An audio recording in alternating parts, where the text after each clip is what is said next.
नमस्कार दोस्तों, आज से मैं आप लोगों के लिए एक एक्शन फैंटेसी से भरे नॉवेल का हिंदी एक्सप्लेनेशन लेकर आ रहा हूँ। ये कहानी ऐसी है कि अगर आपने इसे केवल 10 मिनट भी सुन लिया तो आप आगे इसे सुनने से खुद को रोक नहीं पाएंगे। साथ ही अगर आपने अब तक मेरे हेल्थ हैंडबुक नॉवेल की स्टोरी नहीं सुनी तो एक बार उसे जाकर देखें। कहानी थोड़ी स्लो हो सकती है, लेकिन वो आपको एक ऐसे एडवेंचर पर लेकर जाएगी जिसकी आपने कल्पना तक नहीं की होगी। एक ऐसी किताबों की दुनिया जहां अजीबोगरीब जीव, अजीबोगरीब जानवर आपकी जान लेने के पीछे पड़े होंगे, और अगर आप उससे अपने आप को बचा लेते हैं तो अंत में आपको एक ऐसा तोहफा मिलेगा जो आपकी पूरी दुनिया, पूरी जिंदगी को बदल देगा। हम अपने चैनल पर ऐसी और भी फैंटेसी वाली वेब सीरीज लेकर आते रहते हैं, तो अगर आप इसे मिस नहीं करना चाहते तो चैनल को सब्सक्राइब जरूर करें। और आपका और ज्यादा समय ना लेते हुए सीधे कहानी पर आता हूँ।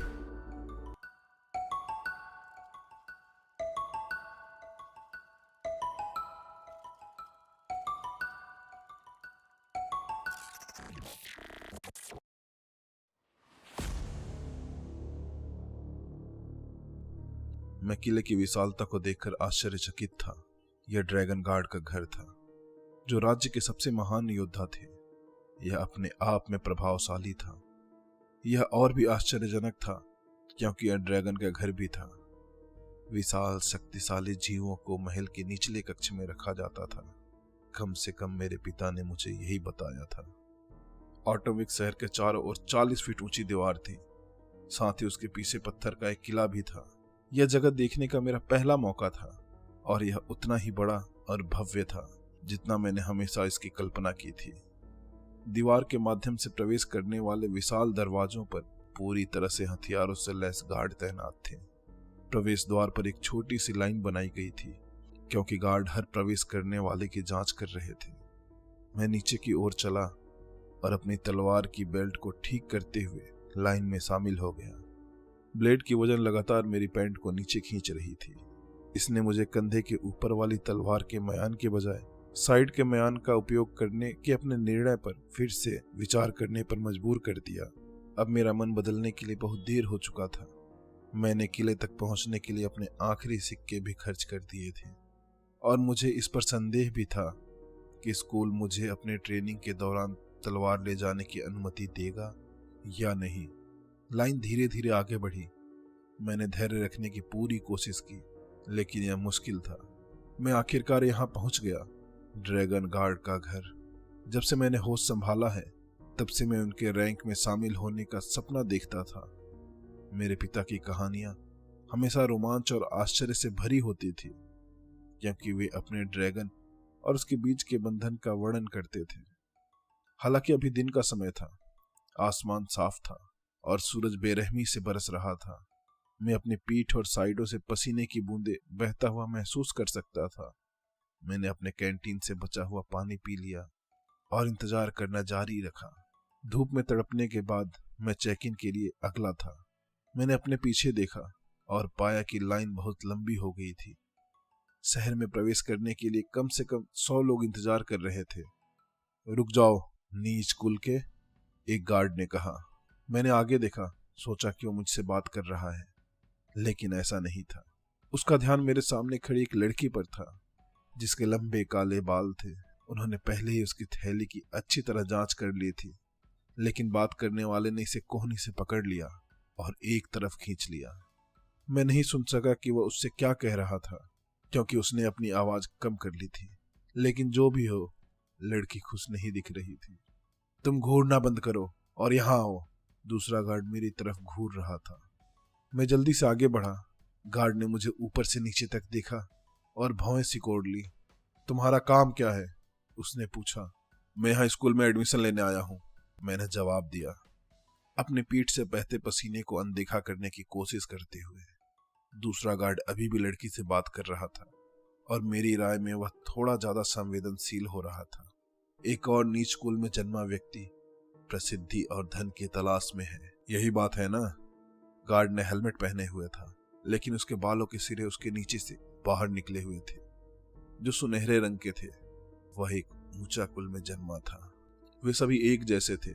उन्हें लगता था कि वे बाकी सभी से बेहतर हैं, क्योंकि वे अलग रंग के बालों के साथ पैदा हुए थे। मुझे अपने गांव में कई बार धमकाया गया था, केवल मेरी सामाजिक स्थिति के लिए, और मुझे पता था कि इस शहर में यह मेरे लिए बहुत ही बुरा होगा। हालांकि इस गार्ड के साथ समस्या यह थी कि वह केवल मेरे बालों पर ध्यान दे रहा था। उसने स्पष्ट रूप से उस निशान को नहीं देखा था जो मेरी ऊपरी कॉलर के सिरे पर था। मुझे इनसे उलझना पसंद नहीं था, लेकिन कभी कभी किसी रईस को 1 या 2 पायदान नीचे लाना मजेदार होता है। बंद करो, दूसरे गार्ड के साथ लड़की चिल्लाई। उसने उसे अपने पास खींचा और उसे चूमने की कोशिश कर रहा था। मैंने बहुत कुछ देख लिया था। मैंने अपना शरीर घुमाया ताकि गार्ड मेरा चिन्ह देख सके। उसे देखकर कुछ पल के लिए उसकी आंखें चौड़ी हो गईं। फिर उसने खुद को संभाला और मुझे जाने दिया। माफी चाहता हूँ, वह बुदबुदाया। मैंने मुस्कुराते हुए उसकी ओर सिर हिलाया और वहां से आगे बढ़ा जहां दूसरा गार्ड उस लड़की को परेशान कर रहा था। क्या कोई समस्या है चचेरे भाई? मैंने पूछा। लड़की और गार्ड दोनों ने मेरी तरफ देखा। लड़की उलझन में थी और गार्ड परेशान दिख रहा था। मुझे लगा कि अब तक तुम बाजार में खो गई होगी, मैंने लड़की से कहा। मुझे उम्मीद थी कि वह समझ जाएगी कि मैं क्या कर रहा हूँ और मेरा साथ देगी। उसने बिना किसी शब्द के धन्यवाद का संकेत के रूप में अपना सिर हिलाया और गार्ड से पीछे हट गई। मैं ठीक हूँ, उसने झल्लाकर कहा। यह सज्जन मुझे बस यह बता रहे थे कि स्कूल कैसे जाना है। आप कितने दयालु हैं सर, मैंने अपना वह प्रतीक चिन्ह भी उसे दिखाते हुए कहा। उसने यह देखा, फिर मेरी आंखों में देखा। उसे इस बात से नफरत थी कि वह मुझे रोक नहीं सका। मैं उसकी नीली आंखों में उबलता हुआ गुस्सा देख सकता था। मुझे लगता है कि आप रास्ते के निर्देशों को दोहराने में कोई आपत्ति नहीं करेंगे। मेरे चचेरे भाई को ऐसी चीजें याद रखने में बहुत दिक्कत होती है। क्या आपको नहीं, मेरे चचेरे भाई? मैंने लड़की की तरफ देखा। उसने कंधे उचका दिए। मैं क्या कहूँ, मुझे अकेले काम करने की आदत नहीं है। गार्ड ने मुझे घूर कर देखा। दांत पीसते हुए उसने कहा, सीधे बाजार से होकर जाओ। जब तुम दीवार के पास पहुंचो तो दाएं मुड़ जाना। प्रवेश द्वार बाईं ओर है। इससे पहले कि मैं उसे और अधिक भड़का पाता, वह मेरे पास से निकल गया और दूसरे गार्ड के साथ अपनी पोस्ट पर वापस चला गया। वह गार्ड थोड़ा बदमाश था, मैंने कहा। लड़की पहले ही गेट से बाहर निकल चुकी थी और मैं खुद से ही बात कर रहा था। मैं उसके पीछे गया और मुझे उसके पीछे चलने के लिए 2 गुनी गति से चलना पड़ा। मैंने कहा, मैं एल्डविन हूँ। लड़की ने जवाब दिया, चले जाओ। मुझे खेद है, मुझे लगा कि मैं आपकी मदद कर रहा हूँ। लड़की रुकी और पीछे मुड़ी, अपने हाथ कमर पर रखे और मुझे घूरने लगी। क्या मैंने आपकी मदद मांगी थी? क्या मैं किसी असहाय लड़की की तरह दिखती हूँ जिसे बचाव की जरूरत है? अरे नहीं, ऐसा इसलिए है क्योंकि मैं नहीं हूँ, उसने गुर्राहट के साथ कहा। मैं अपना ख्याल रख सकती हूँ, मुझे माफ करें, मैंने अपने हाथ ऊपर करते हुए कहा। मेरे दाहिने हाथ को देखकर वह लड़की थोड़ी चौड़ी हो गई। मेरा इरादा आपको परेशान करने का नहीं था। मैंने बस सोचा, कोई बात नहीं, भूल जाओ कि मैंने कुछ कहा या किया। मैं उसके पास से निकल गया और सड़क पर चलता रहा। मेरा कटा हुआ हाथ देखकर लड़की की प्रतिक्रिया वैसी ही थी जैसे बाकी सभी की थी, खौफ, नफरत। आप नाम बताइए। यह मेरे लिए कोई आश्चर्य की बात नहीं थी। दोनों तरफ की इमारतें छोटी छोटी थी, सभी गहरे भूरे रंग के पत्थर से बनी थी। दाईं ओर की इमारतें कई फीट के बाद खत्म हो गईं और दुकानदारों से भरी एक बड़ी जगह में खुल गई। अलग अलग रंगों की टेंट एक लाइन में बिल्कुल सीधे सीधे लगे हुए थे और स्वादिष्ट सुगंध हवा में भरी हुई थी, जिससे मेरा मुंह पानी से भर गया। मेरा पेट गुर्राया और मैंने बेखबर होकर उसे थपथपाया। मेरा नाश्ते से पेट भर गया था, लेकिन मैं ऑटोमविक तक के आखिरी कुछ मील पैदल चलकर आया था और अब मुझे भूख लगी थी। यह देखते हुए कि मेरे पास खाने के लिए पैसे नहीं थे, मैं उम्मीद कर रहा था कि स्कूल भोजन उपलब्ध कराएगा। मेरे पिता ने मुझे अपने प्रशिक्षण के दिनों के बारे में कभी नहीं बताया था, इसीलिए मुझे यकीन नहीं था कि मेरे लिए क्या इंतजार कर रहा था। सभी नज़ारे और गंधों ने अस्थायी रूप से मेरा ध्यान उस लड़की से हटा दिया जो मुझे काफी सुंदर लगी थी। दूसरी ओर उसके रवैये ने मुझे अपने निर्णय पर सवाल उठाने के लिए मजबूर कर दिया। मैंने विभिन्न दुकानदारों को अपने टेंट के नीचे खड़े होकर अपना सामान बेचते और संभावित ग्राहकों से कीमत का मोल तोल करते हुए देखा। जैसे तैसे मैं वहां खड़ा था। सूरज हर सेकंड गर्म होता जा रहा था। मैंने अपने माथे पर हाथ फेरा और स्कूल की ओर बढ़ने ही वाला था कि वह लड़की मेरे पास आ गई। मुझे खेद है, उसने गुस्से से कहा। इसकी चिंता मत करो। नहीं, सच में मेरा मतलब गलत नहीं था। यह सिर्फ। उसने बात बंद की और नीचे देखा।